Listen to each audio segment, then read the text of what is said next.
അപ്പോൾ നമ്മൾ ഈ പാർട്ട് 3 ചെയ്യാൻ വേണ്ടി കുറച്ചൊന്ന് ലേറ്റ് ആയിട്ടുണ്ടായിരുന്നു. നമുക്ക് വേറെ കുറച്ച് വർക്ക് വന്നുകൊണ്ട് ആ വർക്കുകൾ ചെയ്ത് കൊടുക്കേണ്ടതായിട്ടുണ്ടായിരുന്നു. അപ്പോൾ അതൊക്കെ പറഞ്ഞ ഡേറ്റിൽ ചെയ്ത് കൊടുക്കണമായിരുന്നു. അതുകൊണ്ടാണ് നമ്മൾ യൂട്യൂബിൽ വീഡിയോ ഇടാൻ വേണ്ടി ലേറ്റ് ആയത്. അപ്പോൾ ഇതിന് മുമ്പിലത്തെ പാർട്ട് നിങ്ങൾ ചെയ്ത് നോക്കിയെന്ന് ഞാൻ കരുതുന്നു. അപ്പോൾ നമ്മൾ ഹെയർ ഡ്രോയിങ് ആണ് ചെയ്തിട്ടുണ്ടായിരുന്നത്. അപ്പം ഹെയർ ഡ്രോയിങ് വലിയ ബുദ്ധിമുട്ടില്ലാതെ നിങ്ങൾക്ക് ചെയ്യാൻ പറ്റിയെന്ന് ഞാൻ കരുതുന്നു. നിങ്ങൾ എന്തെങ്കിലും ഡൗട്ട് ഉണ്ടെങ്കിൽ ചോദിക്കുക പറഞ്ഞ പോലെ. പിന്നെ നിങ്ങൾക്ക് ഡ്രോയിങ് ഒക്കെ എനിക്ക് അയച്ചു തരാൻ പറ്റുമെങ്കിൽ ഇൻസ്റ്റാഗ്രാം വഴിക്ക് ഒന്ന് അയച്ചു തരിക. ഇൻസ്റ്റാഗ്രാമിൽ ഞാൻ ചാനലിൽ കൊടുത്തിട്ടുണ്ട്. അപ്പോൾ അതുവഴി വന്നിട്ട് നിങ്ങൾക്ക് അയച്ചു തരാം. എന്തെങ്കിലും ഡൗട്ട് ഉണ്ടെങ്കിൽ ചോദിക്കുകയും ചെയ്യാം. അപ്പോൾ നിങ്ങൾ ഇൻസ്റ്റാഗ്രാമിലേക്ക് വരുന്ന സമയത്ത് എൻ്റെ അക്കൗണ്ട് ജസ്റ്റ് ഒന്ന് ഫോളോ ചെയ്യുക കേട്ടോ. ഫോളോ ചെയ്തിട്ട് മെസ്സേജ് അയക്കുക.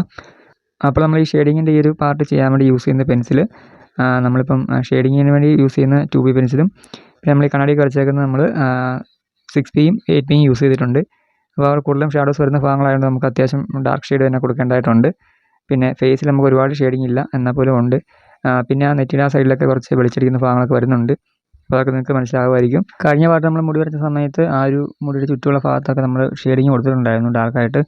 കാരണം വെച്ചാൽ ആ ഒരു മുടിയുടെ ഭാഗത്തൊക്കെ ലൈറ്റ് അടിക്കുന്നുണ്ട്. അപ്പം അവിടെയൊക്കെ നമുക്ക് അങ്ങനെ തോന്നണമെങ്കിൽ അല്ലെങ്കിൽ ആ ഡ്രോയിങ്ങിൽ അതുപോലെ കിട്ടണമെങ്കിൽ നമ്മൾ അതിൻ്റെ ചുറ്റുമുള്ള ഭാഗത്ത് ഷെയ്ഡ് ചെയ്താൽ മാത്രമേ നമുക്ക് അതുപോലെ കിട്ടത്തുള്ളൂ. അതുകൊണ്ടാണ് നമ്മളങ്ങനെ ചെയ്തത്.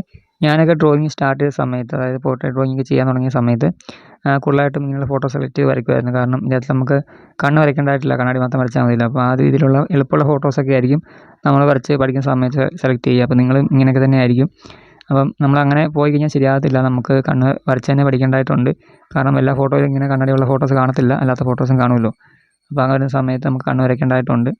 അപ്പോൾ നിങ്ങൾ കണ്ണ് വരച്ച് തന്നെ പഠിക്കുക. പലരും ചോദിക്കുന്നൊരു കാര്യമാണ് നമുക്ക് എങ്ങനെ ഡ്രോയിങ് ഈസി ആയിട്ട് ചെയ്യാം, അല്ലെങ്കിൽ ഫേസ് നമുക്ക് എങ്ങനെ ഈസി ആയിട്ട് വരയ്ക്കാമെന്ന് ചോദിക്കാറുണ്ട്. ഇപ്പോൾ നിങ്ങൾ ഡ്രോയിങ് സ്റ്റാർട്ടിങ് ആണെങ്കിൽ നിങ്ങൾ തീർച്ചയായും ഫേസ് ഒറ്റ ഇതിലായിട്ട് വരയ്ക്കാണ്ട്, അതായത് നിങ്ങൾ ഒറ്റ ഇരിപ്പിൽ ഫേസ് വരയ്ക്കാണ്ട് നിങ്ങൾ ആ ഒരു ഫേസിനെ ഓരോ പാർട്ടായിട്ട് തിരിച്ച് വരയ്ക്കാണ്ട് ശ്രമിക്കുക. അതായത് കണ്ണ്, മൂക്ക്, അങ്ങനെ ഓരോ കാര്യങ്ങളും പ്രത്യേകം വരച്ച് പഠിക്കുക. ആ ഒരു ഫോട്ടോ നോക്കി തന്നെ കണ്ണ് തന്നെ വരച്ച് പഠിക്കുക, മൂക്ക് തന്നെ വരച്ച് പഠിക്കുക. അങ്ങനെ നിങ്ങൾ ഓരോ കാര്യങ്ങളും കുറച്ച് നാളത്തേക്ക് വരച്ച് പ്രാക്ടീസ് ചെയ്യുകയാണെങ്കിൽ നിങ്ങൾക്ക് പിന്നീട് ഫേസ് ഫുള്ളായിട്ട് വരയ്ക്കുമ്പോൾ ഈസി ആയിട്ട് തോന്നും. അതുപോലെ തന്നെ നിങ്ങൾ ഫേസ് ഔട്ട്ലൈനും ചെയ്ത് പഠിക്കുക. നിങ്ങൾ ഔട്ട്ലൈൻ മാത്രമായിട്ട് ചെയ്യുക. അതായത് ഫേസ് ഡ്രോയിങ് ഔട്ട്ലൈൻ മാത്രം ചെയ്ത് പഠിക്കുക. നിങ്ങൾ ഓരോ ഫോട്ടോ മാറ്റി ഔട്ട്ലൈൻ ചെയ്ത് പഠിക്കുക. നിങ്ങൾ ഡ്രോയിങ് കംപ്ലീറ്റ് ചെയ്യേണ്ട, ഔട്ട്ലൈൻ മാത്രമായിട്ട് ചെയ്ത് പഠിക്കുക. കാരണം മിക്കവരും എനിക്ക് ഡ്രോയിങ് അയച്ചു തരുന്ന സമയത്ത് അവരുടെ ഔട്ട്ലൈൻ അല്ലാത്തതിൻ്റെ പേരിൽ അവരുടെ ഡ്രോയിങ് മോശമായി പോകാറുണ്ട്.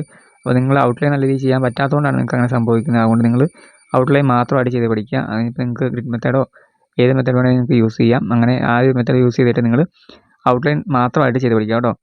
അപ്പോൾ ഈ വീഡിയോ നിങ്ങൾക്ക് ഇഷ്ടമായെങ്കിൽ തീർച്ചയായും ലൈക്ക് ചെയ്യാനും ഷെയർ ചെയ്യാനും കമൻറ്റ് ചെയ്യാനും മറക്കരുത്. അപ്പോൾ നിങ്ങൾക്ക് ഡ്രോയിങ് പഠിക്കാൻ താല്പര്യമുണ്ടെങ്കിൽ ഈ ചാനൽ സബ്സ്ക്രൈബ് ചെയ്യാനും മറക്കരുത്.